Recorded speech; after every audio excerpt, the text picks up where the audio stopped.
Hindi folk adventure कथा अपुराण।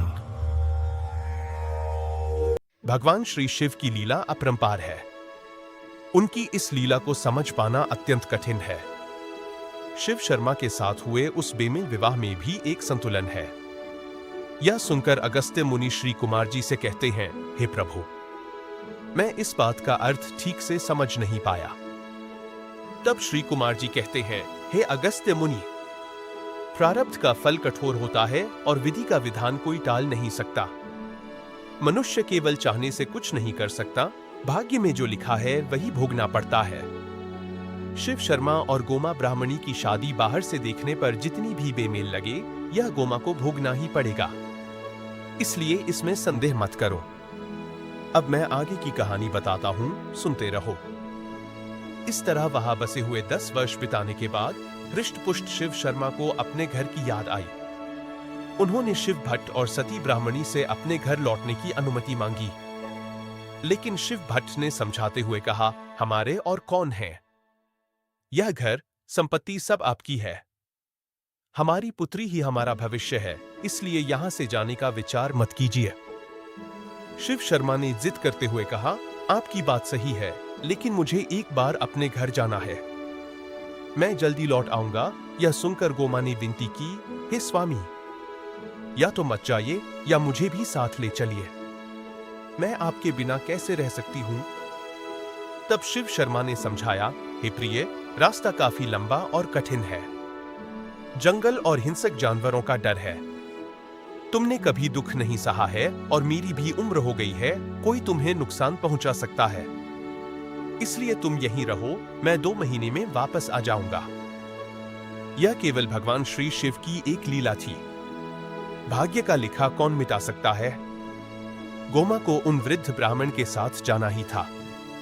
पति की वृद्धावस्था के बावजूद उनसे इतना प्रेम था कि गोमा का मन उनके बिना अकेले रहने को बिल्कुल तैयार नहीं हुआ। गोमा ने रोते हुए कहा, हे स्वामी, 2 महीने तो बहुत दूर की बात है। आपके बिना मैं 2 घड़ी भी नहीं रह सकती। वन जंगल, भूख प्यास या जंगली जानवरों का चाहे कैसा भी कष्ट क्यों न हो, यदि आप दुख उठाएंगे तो मैं भी आपके साथ वह दुख सहूंगी। जो गति आपकी होगी वही गति मेरी भी होगी।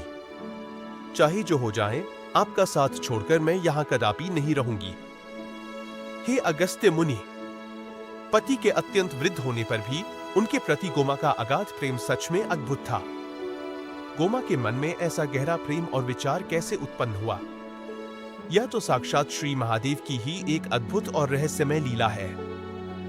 गोमा के ऐसे वचन सुनकर शिव शर्मा ने कहा, हे सुवासिनी, यदि तुम जाना ही चाहती हो तो जाकर अपने माता पिता से विदा मांग लाओ।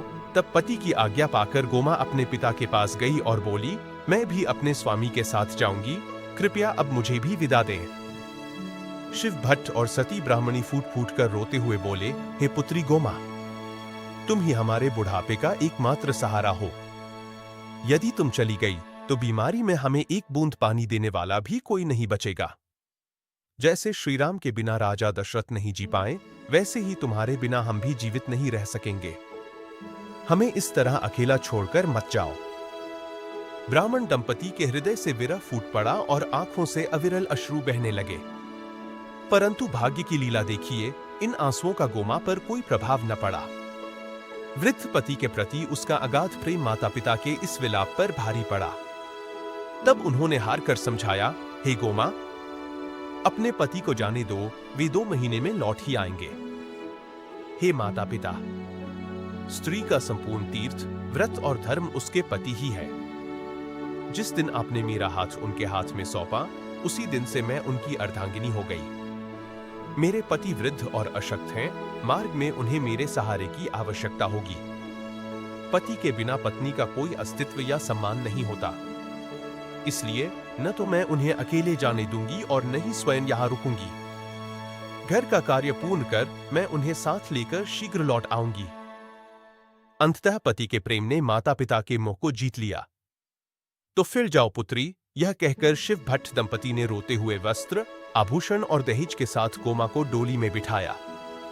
अपनी सखियों और माता पिता से अश्रुपूर्ण विदाई लेकर गोमा भी डोली में सवार हो गई। विदाई के इस दुख ने सभी की आंखें नम कर दी थीं, फिर भी वहां उपस्थित हर व्यक्ति गोमा के महान पतिव्रता धर्म की मुक्तकंठ से प्रशंसा कर रहा था। धन्य है गोमा ब्राह्मणी और धन्य है उनका वह महान पतिव्रता धर्म।